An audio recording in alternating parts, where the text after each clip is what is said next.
la liberté d'expression. Cette idéologie que nous vendent les gouvernements comme étant une valeur sacrée et qu'ils ne cessent de placer au cœur de leur discours. Quiconque est journaliste peut s'exprimer librement. Mais lorsque cette même idéologie est utilisée pour exposer leurs failles, leurs abus ou leurs secrets les plus sombres, l'illusion s'effondre. Ceux qui osent les défier au nom de la vérité se retrouvent souvent traqués, persécutés et parfois réduits au silence. Et cette contradiction soulève une question très inquiétante. La liberté d'expression est-elle vraiment un droit ou un slogan que les gouvernements utilisent quand cela les arrange? Notre histoire commence en 2010 en Irak, au cœur d'une base militaire américaine se situant à environ 32 km de Bagdad, la capitale. Les États-Unis sont toujours engagés dans la guerre en Irak. Un conflit qu'ils ont eux-mêmes déclenché en 2003, en envahissant le pays pour renverser Saddam Hussein. Et parmi les soldats stationnés se trouve un jeune homme de 22 ans, nommé Bradley Manning. Il occupe un poste clé qui lui donne accès à des informations sensibles. Et chaque jour, il analyse des rapports militaires, des câbles diplomatiques et d'autres données confidentielles. Et ces documents révélaient la véritable nature des opérations américaines en Irak, bien différente de ce que le gouvernement et les médias disaient au public. Et en plongeant dans ces documents, Manning découvre des détails troublants, des bavures militaires, des abus, et même des morts civiles qui n'étaient jamais évoquées publiquement. Et à ce moment, il réalise très vite que les récits officiels étaient conçus pour protéger l'image des États-Unis. Cette nation prête à franchir les frontières pour affronter les loups s'est révélée être le loup lui-même déguisé en mouton. Et pour Manning, ceci est une trahison des valeurs qu'il croyait défendre en tant que militaire. C'est alors qu'il va prendre une décision qui va changer sa vie. Il commence à télécharger des centaines de milliers de documents confidentiels. Des documents accessibles à un cercle restreint de personnes avec une autorisation spéciale. Mais un problème majeur se présente à lui. Il est conscient qu'il ne peut pas divulguer ces informations seul. Il sait qu'il se fera arrêter et qu'il risque la prison. Alors il se tourne vers une organisation, en particulier un homme, à qui il transmet tous ces documents. Et puis, ce dernier les publie sur sa plateforme, révélant au monde entier les horreurs des guerres menées par les États-Unis. L'histoire que je m'apprête à vous raconter est celle d'un homme à qui on a ôté la liberté pour le simple fait d'avoir publié des documents confidentiels du gouvernement américain. Et cet homme s'appelle Julian Assange. Julian Assange. Julian Assange. Julian Assange. Julian Assange. Julian Assange.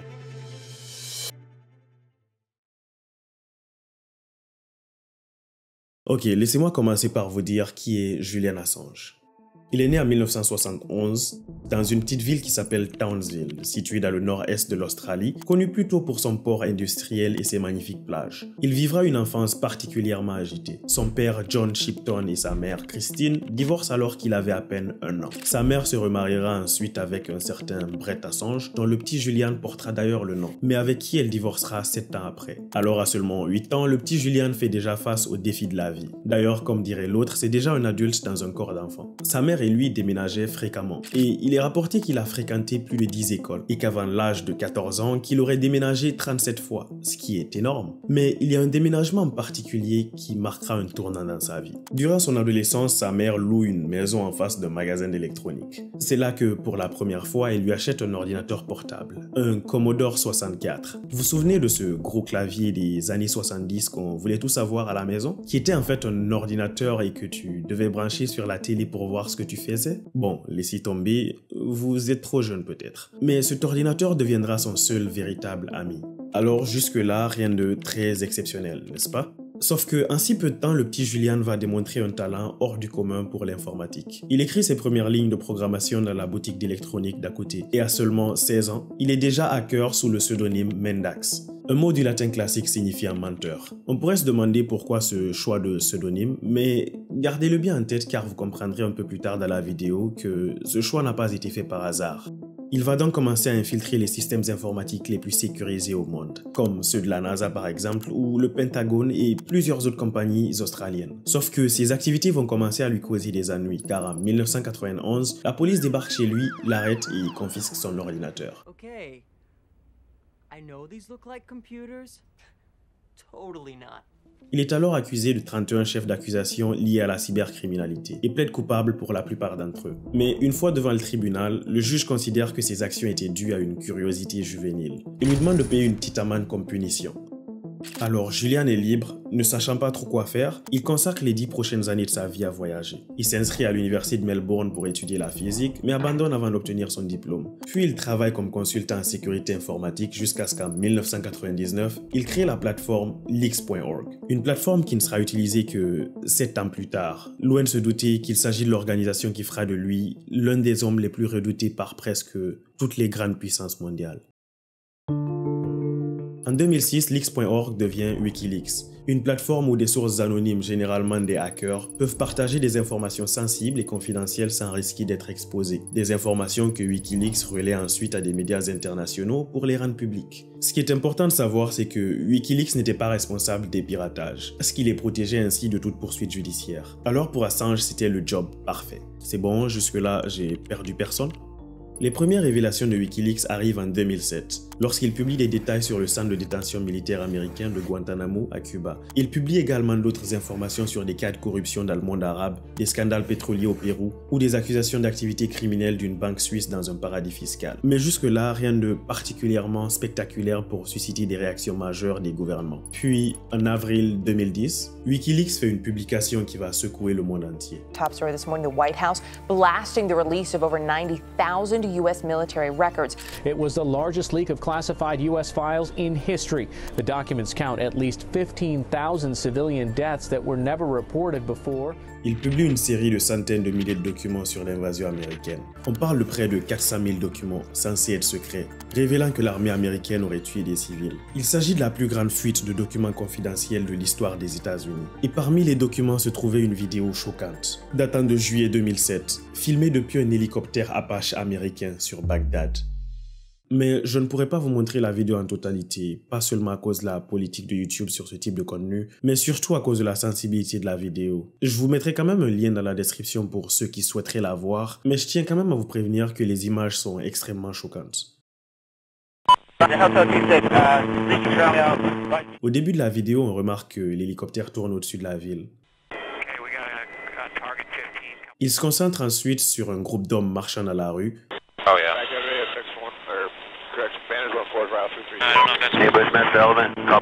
Parmi lesquels se trouvent 2 journalistes de Reuters, qui est une agence de presse, Namir Noor Eldin, photographe, et Saïd Shmag, son chauffeur. Les soldats dans l'hélicoptère affirment voir des membres du groupe portant des armes.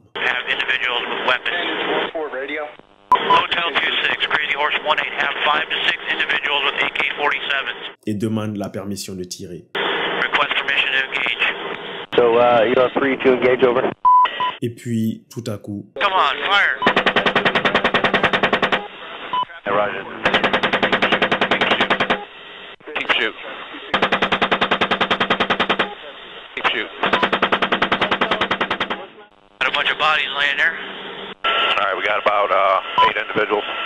la caméra suit ensuite Shmag qui rampe le long de la route. Un van qui transportait plus tard 2 enfants allant à l'école avec leurs parents arrive et plusieurs hommes soulèvent Shmag pour le porter vers le van. L'équipage demande à nouveau d'ouvrir le feu. Et puis... Clear. Clear.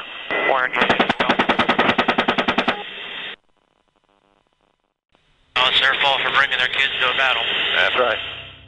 26 personnes sont mortes ce jour-là, notamment l'un des enfants et les 2 journalistes. L'un d'entre eux portait un appareil photo et non une arme, comme le faisait croire l'équipage. La vidéo est rapidement reprise par tous les grands médias à travers le monde. Et sans surprise, la popularité de la plateforme explose. Le monde découvre alors le visage de son mystérieux fondateur, Julian Assange. Pour certains, Assange est perçu comme un héros, un homme d'une grande audace et d'un courage exceptionnel. The role that Julian Assange has played in exposing uncomfortable truths is something that he should be very proud of. Et pour d'autres, il est vu comme un criminel qui mérite de comparaître devant un tribunal. Et c'est d'ailleurs le cas des États-Unis. The United States strongly condemns the illegal disclosure of classified information. Comment Julian Assange, un Australien, ose-t-il publier des informations qui ternissent l'image des États-Unis? Se demande-t-il. Une chose est sûre, c'est qu'en exposant les secrets des gouvernements, il y a un prix à payer. Et ce prix, Julian Assange le paiera très cher.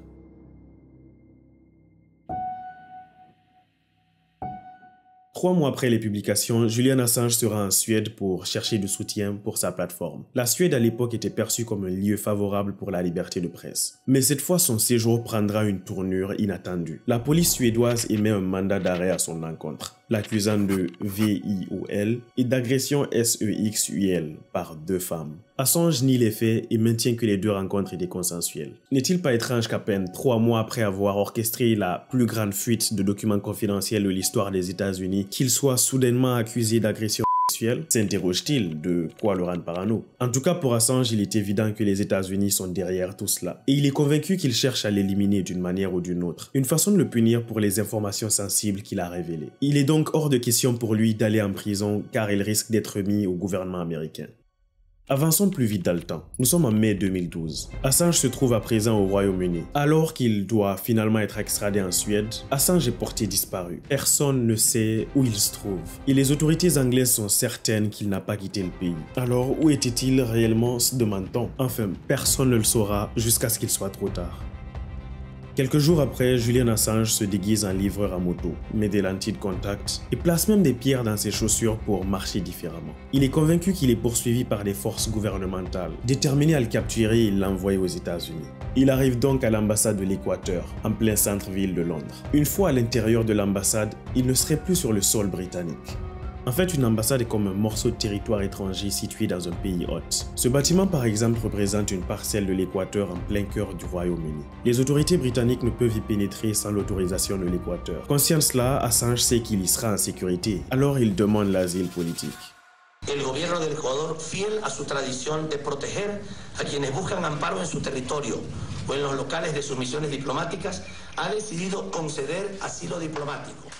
Sauf que il ne peut pas sortir de l'ambassade. Il doit rester confiné à l'intérieur. Car s'il sort, il sera immédiatement arrêté par la police britannique. Alors Julian Assange passera le prochain chapitre de sa vie à lutter pour échapper à son extradition vers les États-Unis. Julian Assange vit à présent dans l'ambassade. Un petit bureau transformé en studio devient tout son univers. C'est là qu'il mange, dort, travaille et reçoit tous ses invités. Il venait occasionnellement sur ce balcon pour prononcer des discours. Can you hear me? Je suppose que la plupart d'entre vous qui regardez cette vidéo ont vécu le confinement à cause de la Covid. Et vous savez tous à quel point cela a été difficile, même en ayant accès au monde extérieur. Alors imaginez-vous un peu dans une pièce à peine plus grande qu'une chambre ordinaire, totalement coupée du monde extérieur et constamment surveillée, avec la certitude qu'au moindre pas à l'extérieur, la police vous arrêtera. Sans parler de l'impact que cet isolement aura non seulement sur votre santé physique, mais aussi mentale. Bref, je ne veux pas que vous perdiez dans vos pensées, mais malgré la situation dans laquelle Assange se trouve, il continue de s'attirer la colère des hommes au pouvoir, tout en multipliant les révélations explosives. Il publie même des informations compromettantes sur le gouvernement équatorien, alors qu'il se trouve dans leur ambassade. Un dur à cuire. Mais la révélation la plus marquante survient en 2016, au cœur des élections présidentielles américaines, opposant Donald Trump à Hillary Clinton. Wikileaks publie des milliers de courriels piratés de Hillary Clinton, révélant qu'elle aurait été favorisée aux dépens de Bernie Sanders, son rival pour représenter le Parti démocrate, et plein d'autres accusations de corruption. Ces publications auront un impact colossal sur sa campagne électorale. Il s'avère d'ailleurs que c'est l'une des raisons principales pour laquelle elle perdra les élections. Car Donald Trump et son équipe s'en serviront pour ternir son image. WikiLeaks as confirmed just today by WikiLeaks. WikiLeaks, I love WikiLeaks. Ok, nous sommes en 2017. Donald Trump est président des États-Unis. En même temps, les procureurs suédois annoncent qu'ils abandonnent l'enquête sur les accusations de portées contre Assange. Mais Assange n'est pas libéré et demeure encore dans l'ambassade. Cela fait déjà 5 ans qu'il y est et sa volonté d'irriter les gouvernements ne cesse de grandir. Il lance alors une nouvelle bombe médiatique. Mais cette fois, il s'attaque à la CIA. We end today's show by looking at the publication of what WikiLeaks says is the largest leak of secret CIA documents in history. WikiLeaks publie des documents détaillant les capacités de cyberespionnage de la CIA. Ces documents révèlent les méthodes de piratage utilisées pour infiltrer des smartphones et des ordinateurs. Ces nouvelles publications rendent furieux le gouvernement américain et plus particulièrement la CIA. Et pour eux, c'est la goutte de trop. WikiLeaks walks like a hostile intelligence service and talks like a hostile intelligence service. Imaginez-vous un instant où vous êtes l'organisation la plus puissante au monde dans votre domaine. Et tout à coup, vous vous faites pirater, exposant ainsi vos secrets les plus sensibles. Donald Trump, qui louait autrefois Wikileaks pour leur rôle dans son élection, les déteste désormais. I know nothing about WikiLeaks. It's not my thing. Et c'est à ce moment-là que l'administration Trump décide de punir Assange pour tout ce qu'il a fait.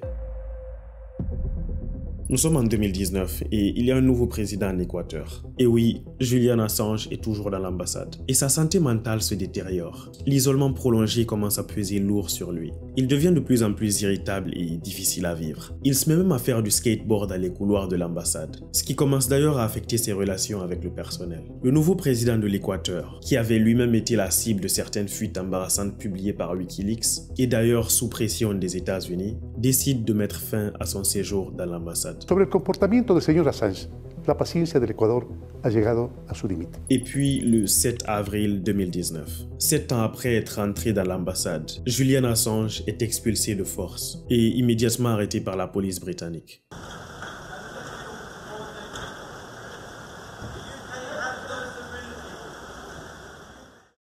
Ok, il est important de rappeler que la police britannique le voulait en raison de l'enquête sur les accusations de viol. Sauf que ces accusations avaient déjà été abandonnées par les procureurs suédois 2 années avant. Mais ils vont tout de même le garder et je crois que vous savez pourquoi. Mais je vais quand même vous le dire.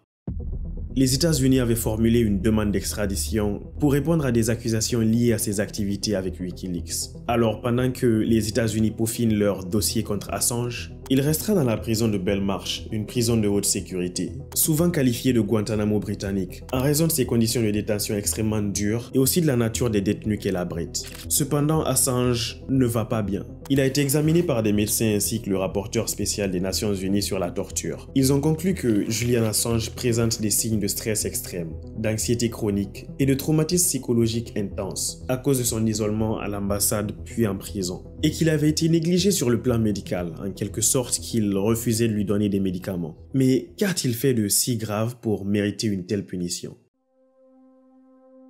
Enfin, il est grand temps pour nous de nous pencher sur les véritables raisons de sa détention et de déterminer quelles sont les réelles accusations portées contre lui. Mais avant, je dois vous montrer ce document. Il détaille les accusations portées par les États-Unis contre Julian Assange. Et bien évidemment, le département de la justice se concentre sur les événements de 2010, lorsque Julian Assange a publié des documents confidentiels provenant de Chelsea Manning, à l'époque Bradley Manning, avant sa transition. Et oui, elle veut qu'on l'appelle à présent Chelsea Manning. Alors, on va l'appeler Chelsea Manning. Bref, dans ce document, on retrouve 18 chefs d'accusation à son encontre.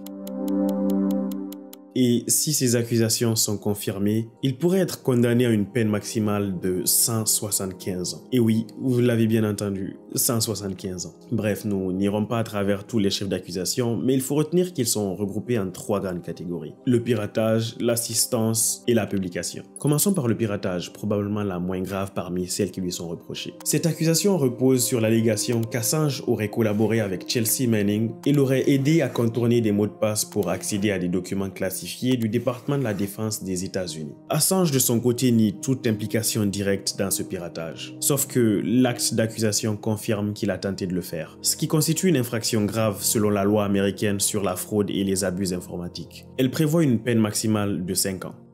Les 17 autres chefs d'accusation que constituent l'assistance et la publication allèguent qu'il a enfreint la loi sur l'espionnage. Alors c'est quoi cette loi sur l'espionnage?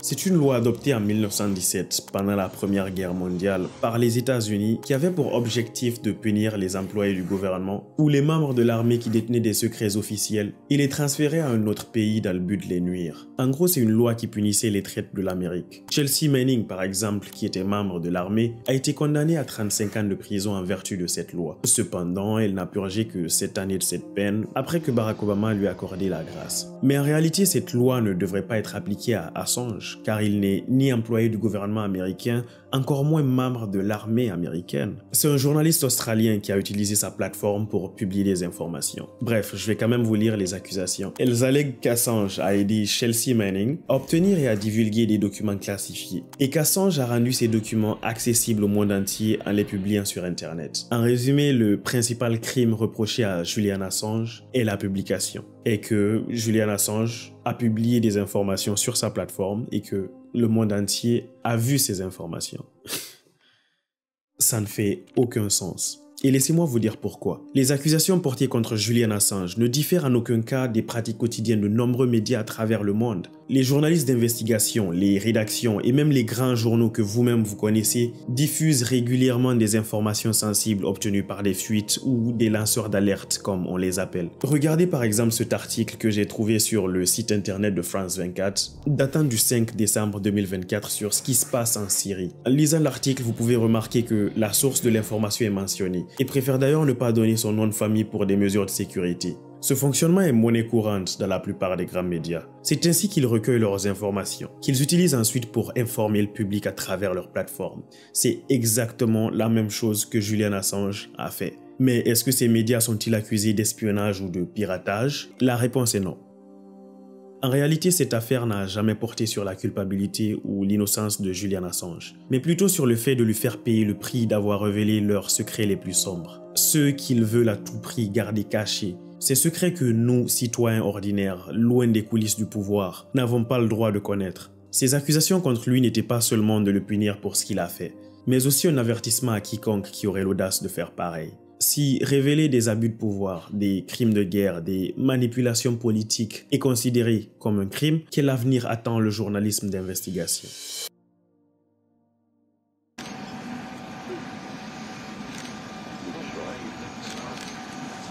Yeah, he's punched the air.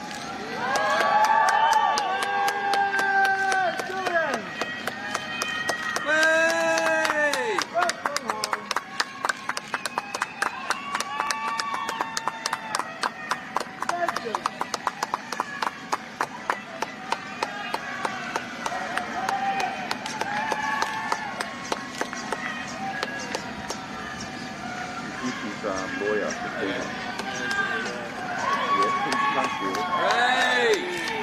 Hey!